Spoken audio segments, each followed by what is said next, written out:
Good mythical morning, everyone. It is the notorious, glorious V, the Gorilla Economist, coming to you live on this edition of Rogue News in the Morning. I'm flying solo because my main man El Cuco is not here at the moment. He is in Vegas at the MJ 420 show. It's where people learn to network within the the cannabis community. And I know he's going to have a whole bunch of great new stuff to share with us when he gets back. A lot of exciting things, folks. A lot of exciting things. Crypto and cannabis. We're in the center of it all. So, with that being said, also check out our main sponsors, mycbdedibles.com, mycbdedibles.com. The link is in the description box. Get all your deliciousness there. I think today at some point, I think y'all going to start getting some coupon codes in your email.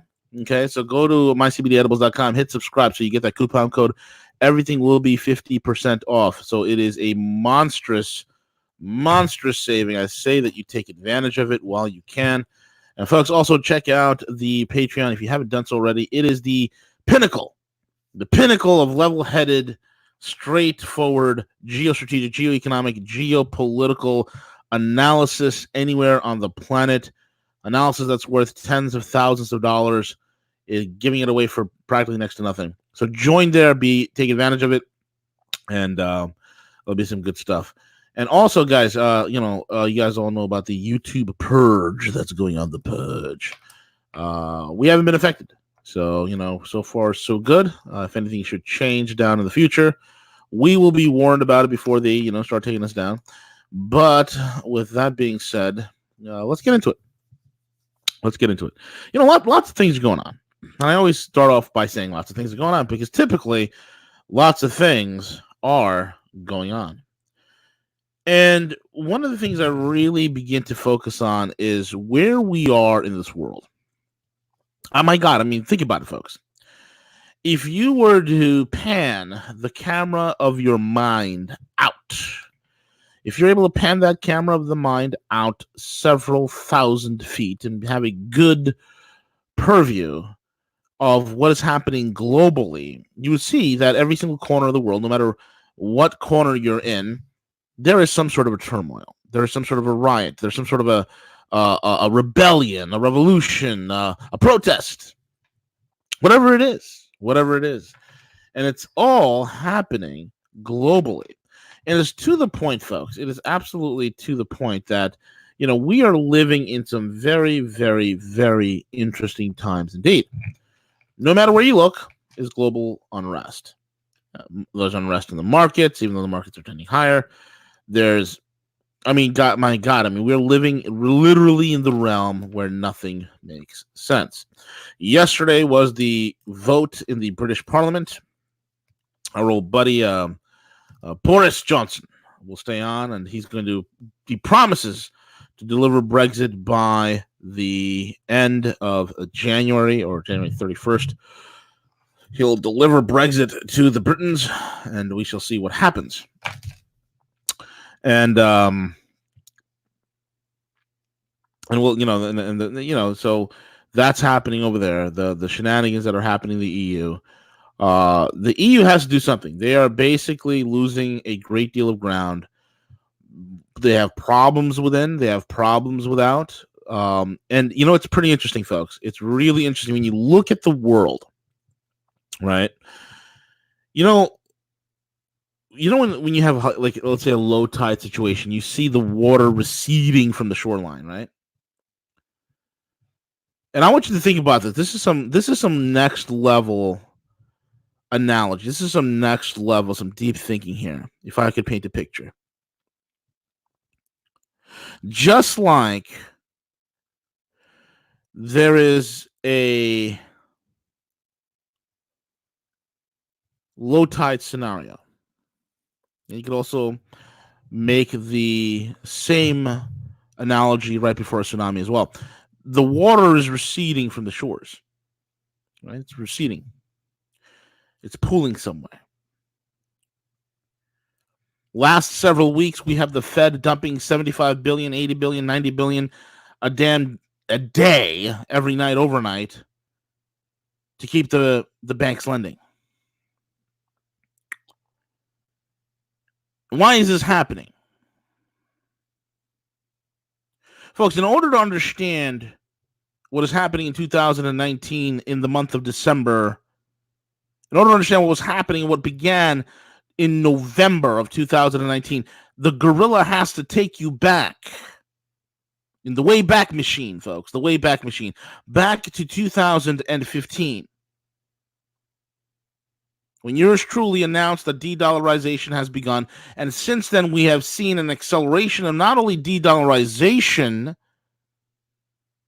but we have seen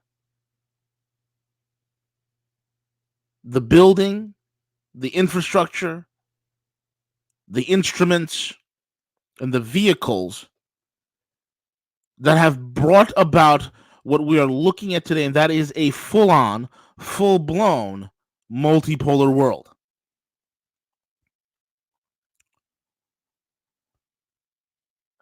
What we're witnessing in the repo markets is what I've said many times on my Patreon, which is a repositioning is occurring. And what many would translate, and many would look at the tea leaves that are floating around in the financial markets, and they look at that analysis, and they would say to themselves that what we are facing is a market collapse in a matter of days. I interject and say, no. Once again, the same Chicken Littles that were running around telling you the market's going to drop 5,000 points tomorrow, it's the end of the world. When the lowly Simian ape was out there saying Dow 29,000, get the t-shirts, those same talking heads are out there at it again saying any moment, any day now, any minute. Like I wouldn't say like a thief in the night, but more like I have no idea, like a lady of the night, like a John Doe.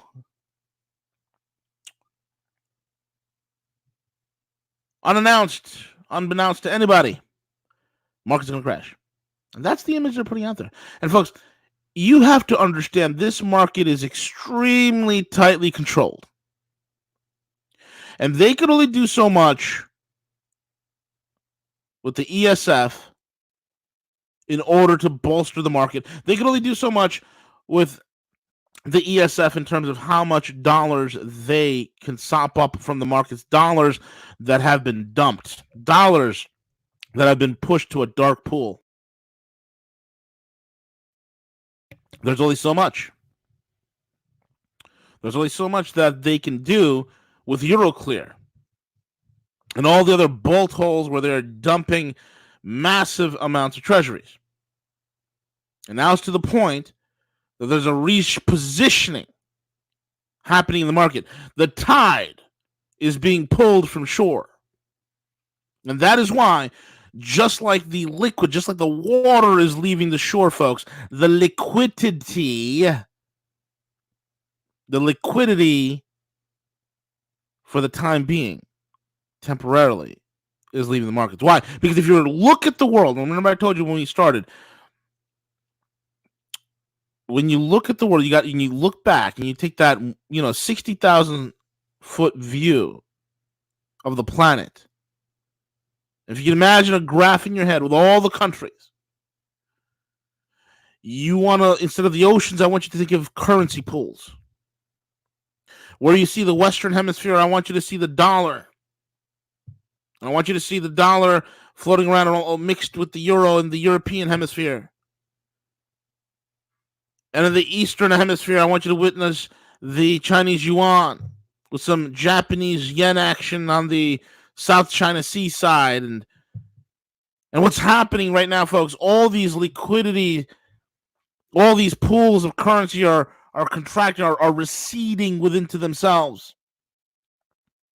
And it's pretty amazing that when you look at, if I were to take you and I were to graph out for you folks what it looks like right now in terms of trade zones throughout the world, the trade zones that are forming, the new Silk Road, the One Belt, One Road Initiative, RCEP, ASEAN, Global South,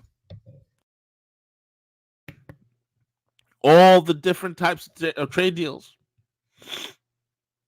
The currencies that I'm talking about in terms of repositioning, they are pooling within those very sectors. It's very interesting. It's very fascinating. Very fascinating. And for the time being, we're seeing this pooling. Why? Because there's a chrysalis-like effect that's happening in the economy. Folks, you all know, you all been following me for years. You all know that the physical economy is dying the death of 1,000 cuts. That has not changed. That narrative has not changed. And so what is occurring is you're seeing a divestiture, a separation, a divorce, a ripping, a tearing away from the physical economy of the past.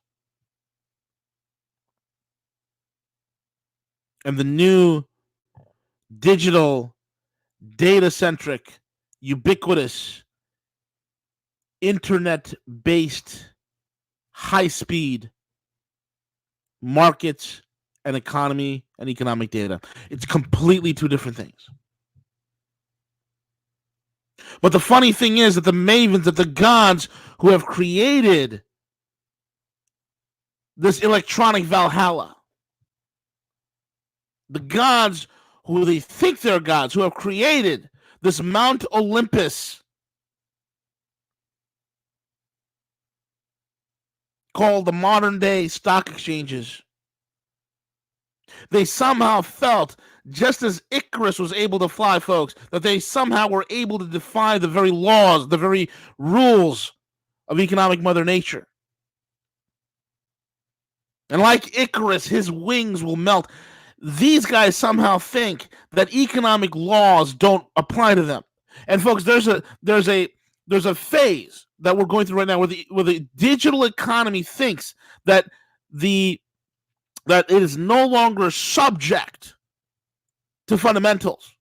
It's no longer subject to supply and demand. It's no longer subject to market. It's no longer subject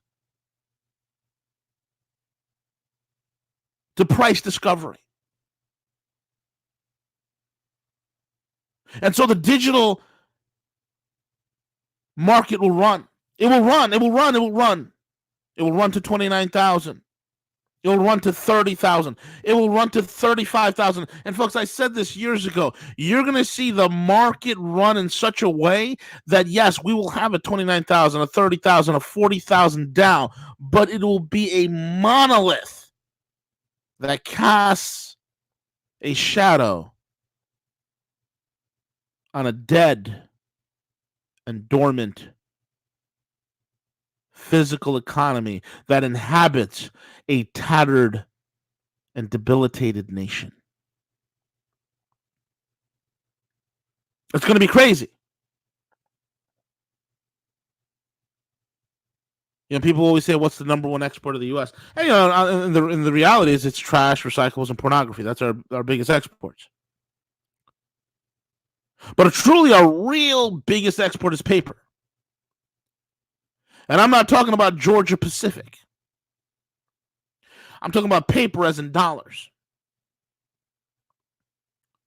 Our number one industry in this country is not pharmaceuticals.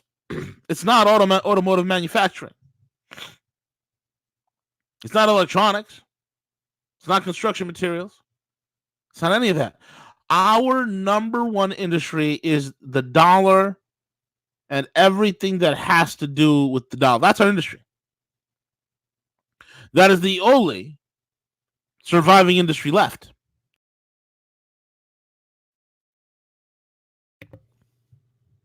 A surviving industry.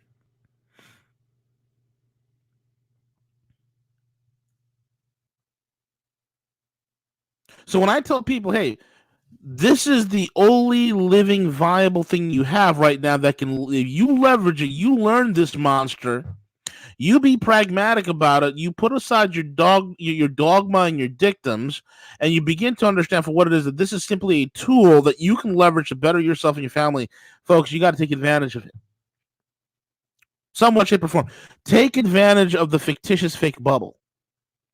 Prosper from the fake fictitious bubble, because that's going to be the only thing left before the entire rug is pulled from underneath from all of us. And it's this chrysalis-like transformation that is happening globally, where things are in such flux, where nations themselves, like China, are saying, yeah, we're going to have a digital currency, we're going to also have a fiat currency, the digital currency, and they are. Look, there's a reason why China's cornered the market on Bitcoin. There's a reason why they are capitalizing the very hash rates that are on Bitcoin. There's a reason why China, 6 out of the 7 largest mining operations in the world are in China. There's a reason for that. Because they're going to have a digital yuan with its own digital blockchain, and they're going to peg the reserve value of that yuan to Bitcoin. That is the dirty little truth. We all know it's coming. That's going to be the digital yuan, or a derivative of that yuan. And they're going to also have a fiat and a gold peg. And you might say to yourself, V, what the hell? What do you mean 2 currencies? Oh, yes, 2 currencies. The digital yuan that's going to be pegged to Bitcoin, that's going to be on its own blockchain, will be for the population of China to utilize. That will be their own internal currency. God, I'm giving away too much here this morning, folks.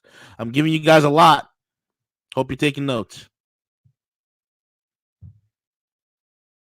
The physical fiat paper currency, the new renminbi that China's developing, that will be pegged to gold directly because the US dollar is done. They will peg that to gold.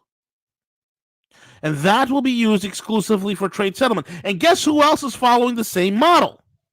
Russia. Why do you think in the last 5 years there's been an explosion of Bitcoin mining in Siberia? Why do you think that is? I thought Bitcoin's worthless. I thought it's for fiat speculation. I thought it was for this. I thought it was for that. I thought it's going to go away. I thought it's a tulip revolution. Look, let me tell you this, guys. Unlike 99.99999% of the talking heads that come on programs on YouTube and this, that, and the other, I'm one of the few that actually work in the institutional level of cryptos. God honest truth. There is far too much money involved in Bitcoin, far too much entities and influencers and institutions that are involved. Too much power is behind it for the simple means of fiat. No. This is part of a new era. What the Russians are doing is the same thing the Chinese are going to do. They're going to have a digital currency. They're going to peg it to digital gold. What is that? Bitcoin.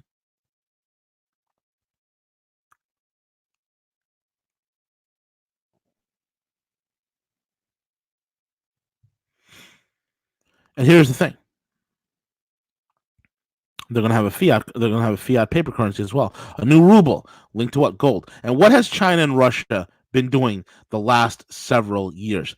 They've been having an explosion of Bitcoin mining, and they've been doing a lot of gold purchasing. And what's India doing? All of a sudden, there's all India's, oh my God, we got to start looking at, we need to stop hampering Bitcoin. We need to maybe start mining some of this stuff. See, the Bitcoin mining is to the point right now that it's so damn cost prohibitive for a lone individual or even a corporation to do. It's gotten so damn cost prohibitive that you need the type of energy and power source. And folks, Samsung is bringing online their new mining equipment, the new ASIC mining equipment that's supposed to be even 30% faster, more efficient, and run cooler and utilize less power drain, running on their latest new 7 nanometer and 5 nanometer chips. Why would Samsung spend all that money doing it? One of my partners has the exclusive rights and license to that new mining equipment for North America. The U.S. isn't far behind at all. We have the most amount of nodes for BTC in the world. Second comes China. And who has it? Who's controlling all the BTC? Why do you think the institutions are pulling it? Because they know where this is going. Because if that person in the future who has the Chinese national crypto, their national digital coin, which is pegged to Bitcoin, wants to wire or send his buddy in the US X amount of Chinese digital currency to the US digital currency or to the Russian digital currency, that transaction is underlined by Bitcoin for the conversion purposes. Do you see the framework? Do you see the framework? And do you see the danger? See, cryptocurrency is what initially started out as a rebellion against the banks, as a move, as a very decentralized move to get the hell away from these obsolete institutions, folks. But what these institutions, what these planners, what the intelligentsia has done, and I believe Satoshi Nakamoto is intelligentsia. It's not one person. I think it's a group. I think it's most likely some sort of intelligence agency or agencies and or individuals that have come together to create Bitcoin. Come on, you're going to publish Bitcoin right before the Lehman Brothers goes up in smoke? You're going to publish that white paper that's going to come out? And so here we are, that they allowed as a wild beta test, as a government to release a strain of viruses in the subway station, which they've done many, many times, just to monitor what type of ill effects the citizenry will get, what type of pattern of infection and rate of infection and spread of infection, what that would look like, just so they can do it. And these are declassified papers, folks. They've done this. And this was their reason for releasing Bitcoin into the wild. Now, when I sit down with my institutional partners in these ivory towers and I ask them the question, do you guys believe in Satoshi Nakamoto? They laugh. They're like, there's no Satoshi Nakamoto. We're just trying to figure out which alphabet agency invented this. That's the truth, folks. And so they let it out, and they allowed the innovation, the appetite, the zeal, the motivation of the very free market to develop the infrastructure, develop the culture, develop the means of transacting Bitcoin, the apps, the wallets, this, that, and the other. It's incredible. And then what did the institutions do? They went ahead and they started swallowing up coin left and right. Today, as I'm talking to you, it's Friday. It's about 11:33 a.m. There is a 5,000 coin deal going down in a major bank today in the city of New York right now. 5,000 coins. I know which bank it is. And it's, believe me, folks, it's, you got Brinks there, you have armored guards, you have money counting machines, you have security bags, the whole line. It is a cash over the counter deal.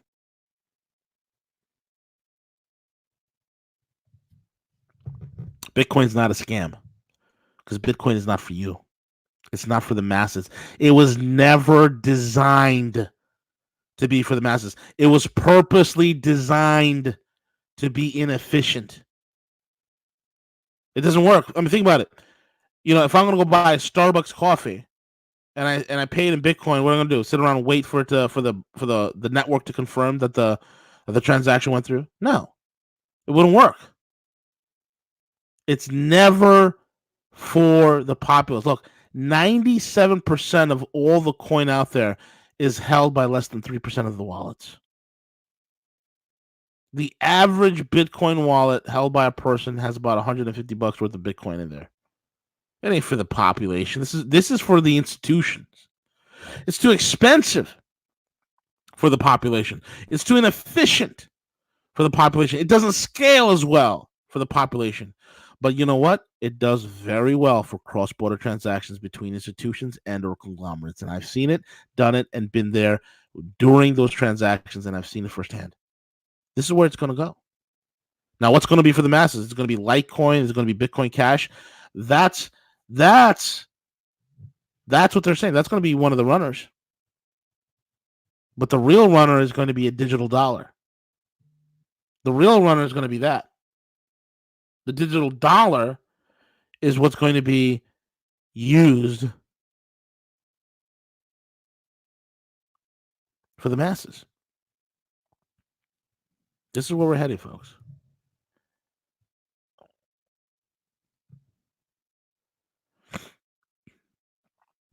And Gianfranco Campos is absolutely right in the chat. Only way to battle this is with trustless crypto, open source, open standard, driven by community with real applications without miners and fees. Correct. Yeah, Bitcoin Ben here. Yeah, LTC to the moon. LTC, I want to give a little thing that I said on Patreon. LTC will be $13,000. $13,000 a Litecoin. That's from my institutional guys sitting in a meeting with JPM. JPM has their own blockchain network now, thanks to one of the banks that I work with. That blockchain network is called it's JPM Coin. And Goldman Sachs was in that meeting because Goldman Sachs is, they own Circle. And they expect 13,000 Bitcoin. I'm sorry, 13,000 Litecoin before it's all said and done in the not too distant future. So watch 2020. It's going to be an incredible year. 2020 is going to be a breakout year for Bitcoin, for Litecoin, for Bitcoin Cash, for ETH. It's going to be a breakout year. Link is going to do well. And it's going to be a breakout year for the markets. There's going to be a lot of money to be made on the market. There's going to be a lot of money made in cryptos. There's going to be a lot of money to be made in gold. Gold's going to start moving. Silver's going to start moving. You're going to see the weirdest thing, folks. The weirdest thing. You're going to see a 30,000 point Dow. You're going to see 20,000 Bitcoin, 30,000 Bitcoin. You're going to see 500, 600 Litecoin. You're going to see 1,000 ETH. You're going to see 2,300 BCH. This is where we're heading. Then, of course, high stock prices. You're going to see gold over 2,000. And the only way that the system is going to suppress the inevitable rise of crypto, the inevitable rise of gold, the only way they're going to suppress it is they have to have a asinine and absurdly high Dow.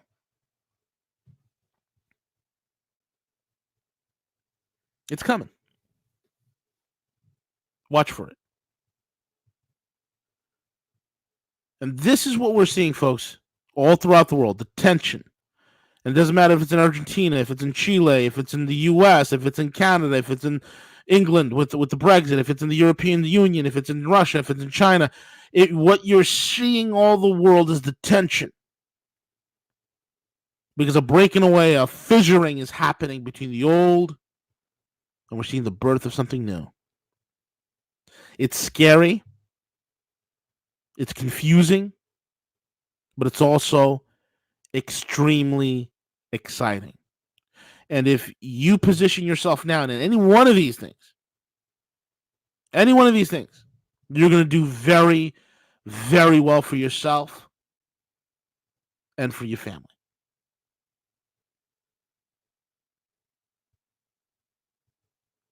Harry Honkanen has said, any news from Reggie and Veritasium? I can't comment on that. That's an ongoing case. I cannot comment on that. We're going into negative interest rates, guys. Been calling it for a while now. Negative interest rates is coming. Why? Because they got to pump that down. They got to pump it. They need to pull that liquidity that's pulling right now. They're gonna push it back in, and that liquidity deluge usually would cause hyperinflation. But with the negative interest rates and the IR swaps that are being set up, the new IR swap facilities, they're going to make sure that hyperinflation won't get above, or any sort of inflation won't ever get above 3 to 5% on their quote-unquote official numbers.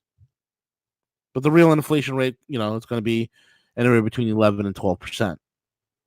It's not going to be catastrophic, but there's going to be enough liquidity. They're going to stick it back into the market. Why? Because it's the last ride. It's the wealth extraction before the entire new system comes about. And that's what all of us are preparing for.